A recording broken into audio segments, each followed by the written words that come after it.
రేపు నుంచి HDFC bank సేవల్లో తీవ్రమైన అంతరాయం కలుగుతోంది. యూపీఐ ట్రాన్సాక్షన్స్ పూర్తిగా నిలిచిపోయాయి. పేమెంట్స్ కావడం లేదు. కస్టమర్లంతా కూడా పెద్ద ఎత్తున ఆందోళన వ్యక్తం చేస్తున్నారు. బ్యాలెన్స్ కూడా చెక్ చేసుకోలేకపోతున్నారు కస్టమర్లు. దేశంలోని చాలా ప్రాంతాల్లో ఏంటి కంప్లీట్గా హెచ్డిఎఫ్సి బ్యాంక్ సంబంధించి ప్రతి ఒక్క కన్జ్యూమర్ కూడా ప్రతి ఒక్క కస్టమర్ కూడా ఇప్పుడు ఎటువంటి ట్రాన్సాక్షన్ చేయలేకపోతున్నాడు. అనేక రకాలుగా ఇక్కట్లు ఏర్పడుతూ ఉన్నాయి. డిజిటల్ ట్రాన్సాక్షన్స్లో ఇప్పుడు హెచ్డిఎఫ్సి కంప్లీట్గా కొలాప్స్ అయిపోయింది. ఘటనపై ఇంకా హెచ్డిఎఫ్సి యాజమాన్యం స్పందించలేదు.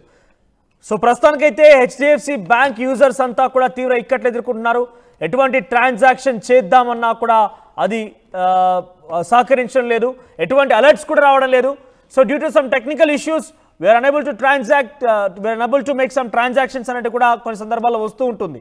సో ఇన్సఫిషియెంట్ ఫండ్స్ అని కానివ్వండి, ట్రాన్సాక్షన్ చేయలేకపోతున్నామని కానివ్వండి, technical issue at your bank అని ఏదో ఒక అలర్ట్ వస్తుంది. కానీ హెచ్డిఎఫ్సి బ్యాంక్కి సంబంధించి దాన్ని ఉపయోగించి ఏదైనా ట్రాన్సాక్షన్ చేద్దామంటే వితౌట్ ఎనీ అలర్ట్స్, ఎటువంటి అలర్ట్స్ లేకుండానే సైలెంట్గా ఉండిపోతుంది. కానీ ఏ ట్రాన్సాక్షన్ కూడా జరగడం లేదు.